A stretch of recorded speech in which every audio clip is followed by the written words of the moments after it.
This is our time. The main news at this hour. I'm Oleg Borisov in the studio. Hello. Russia has attacked Ukraine with drones again. On Sunday night, it launched 58 drones at cities and villages. It also used an Iskander-M ballistic missile or its North Korean modification for the attack. Ukrainian air defenders neutralized 52 drones of various types in the north, south, east, and center of Ukraine. There were missile and drone strikes at 3 locations, and at 2 more, debris from downed UAVs fell, according to the Air Force of the Armed Forces of Ukraine. The Russians attacked the Dnipropetrovsk region with drones and missiles. In Dnipro, a fire broke out at the site of the strike. In the Nikopol district, a private house caught fire as a result of artillery shelling. 8 more cafes and gas pipelines were damaged and destroyed. In the Sinelnikov district, a residential house was completely burned down by a drone strike, and a rescue vehicle was damaged. There were no casualties or injuries, according to the regional military administration. In the morning, the Russians attacked the Polohy district of the Zaporizhzhia region. They struck a minibus in one of the villages with an FPV drone, injuring a civilian. This was reported by the regional military administration. In the Heliopol community, a civilian woman was also injured as a result of a Russian drone attack. There was also a fatality. Ukrainian forces struck a communications hub of Russia's Black Sea Fleet. This was reported by the naval forces of the Armed Forces of Ukraine. The research-based Sevastopol, in temporarily occupied Crimea, was hit. The communications hub provided command and control for units of the Russian Navy, the Ukrainian command reported. They clarified that the operation was carried out on the night of September 11. Meanwhile, agents of the Atesh movement carried out a successful sabotage operation on the railway in the Karachay-Cherkess Republic of Russia. The partisans set fire to a relay cabinet between 2 stations. The Russian Federation uses this rail line to transport ammunition and military equipment from industrial enterprises in the North Caucasus to the Rostov region. After that, all this equipment ends up at the front in Ukraine.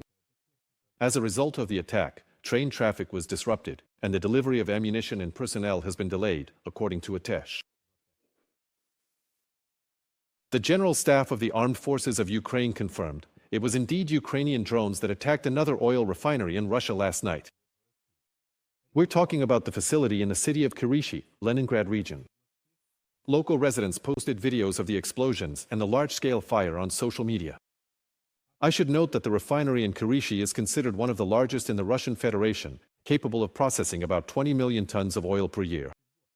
The facility supplies fuel to St. Petersburg, the Leningrad, Novgorod, and Pskov regions, as well as to the Russian army. The plant was attacked by units of the UAV forces and Special Operations Forces of the Armed Forces of Ukraine. Russia, which for a long time was called a gas station country, is now experiencing a real fuel crisis. For almost a month now, kilometre-long lines have been forming at Russian gas stations.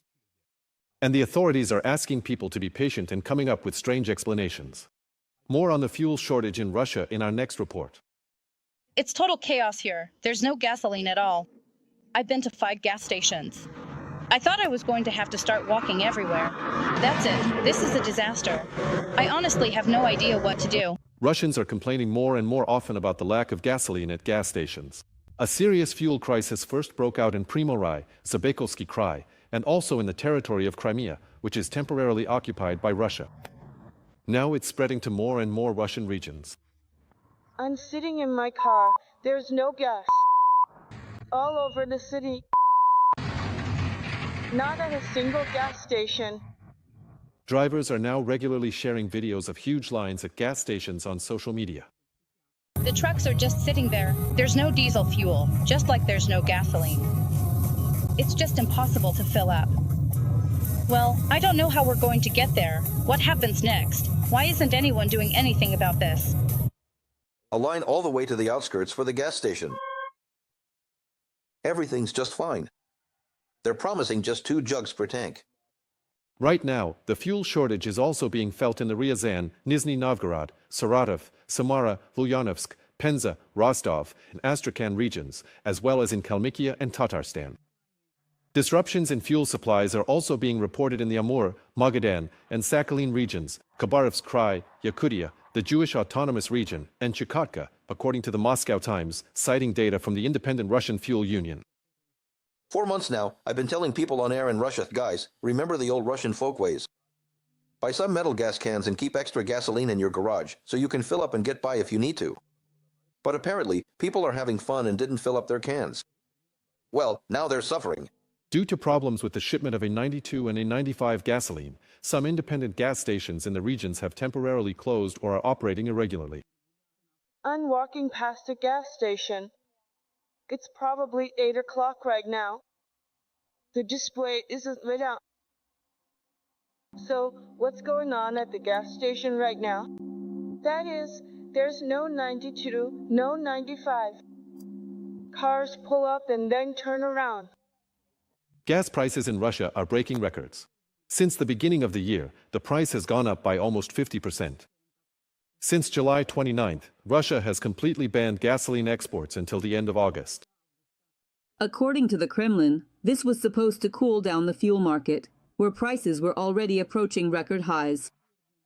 But because of the global fuel crisis, the export ban was extended until October 31st. But even this restriction didn't affect either the availability or the price of gasoline. There's no choice. Either way, you have to fill up, you know. We're waiting for prices to go back down. We just have to tough it out. Really, well, there's no other way, because the job itself doesn't allow you not to. The Kremlin is trying to freeze gasoline prices manually, according to the Ukrainian Foreign Intelligence Service. But this won't solve the fuel shortage problem.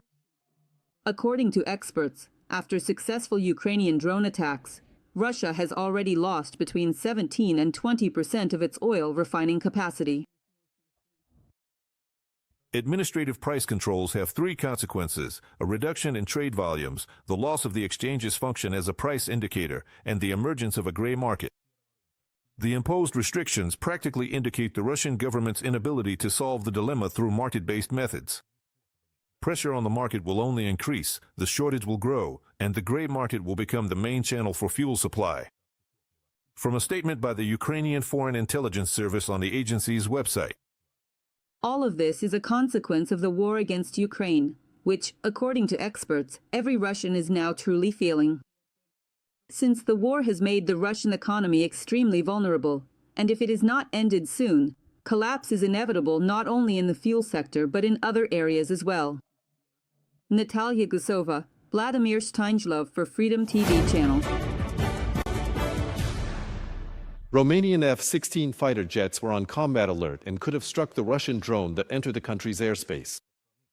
The armed forces were brought to full combat readiness, but the drone abruptly changed course and flew toward Ukraine. This was reported by the Romanian Ministry of Defense. Earlier, the country's foreign minister, Ona Silvia Toiu, stated her intention to raise the issue at the UN General Assembly. She called the provocation by Russia unacceptable and reckless. She also called for increased sanctions pressure on Moscow. People in Romania were never in danger, but such actions by Russia are unacceptable and reckless. Romania condemns Russia's behavior and is taking the necessary measures to protect its sovereignty and security. We need to effectively raise the cost for Russia's blatantly illegal and provocative actions by swiftly adopting the 19th package of sanctions and the full range of measures under NATO's Operation Eastern Shield. Ona Silvia Toiu, Romania's foreign minister, on social network X. The day before, Russian aircraft violated international flight regulations, and Lithuania was forced to scramble fighter jets to escort them. According to the Lithuanian military, NATO fighter jets were scrambled twice. Both incidents were not related to Poland's preventive measures in response to drone attacks by the Russian Federation. South Korea, Japan, and the United States are preparing for large-scale military exercises near the Korean peninsula. They will begin tomorrow and last until September 19th. The purpose of the maneuvers is to practice responses to a nuclear threat from North Korea. Pyongyang is already concerned. The authorities have reported a security threat in the region and threatened the organizers of the exercises with negative consequences. The Central Military Committee of North Korea stated that the maneuvers by Washington, Seoul, and Tokyo are an outright rehearsal for nuclear war. The leaders of Hamas in Qatar survived the Israeli attack on September 9. This was stated by Israeli Prime Minister Benjamin Netanyahu. He was quoted by Reuters. Netanyahu emphasized the need to eliminate the leaders of the terrorist group. After all, according to the Israeli Prime Minister, they don't care about the Palestinians, creating obstacles to the release of hostages and the end of the war in the Gaza Strip. UN peacekeeping forces could be deployed in Ukraine. This possibility was not ruled out by the President of the United Nations General Assembly, Annalena Baerbock. The UN mission will be able to monitor the ceasefire regime if this initiative is supported by the majority of member states, Baerbock clarified. If a peace treaty is concluded, it must be protected as much as possible. And if the majority of member states believe that blue helmets are needed for this, then we hope it will help ensure lasting peace. First and foremost, peace negotiations need to be held. Annalena Baerbock, President of the UN General Assembly, in an interview with Bild. Subscribe to The Gaze and stay updated on the most important events, top news from Ukraine and all over the world, in-depth analysis, exclusive reports and interviews, all on hand in our channel. Join our community of viewers and stay tuned.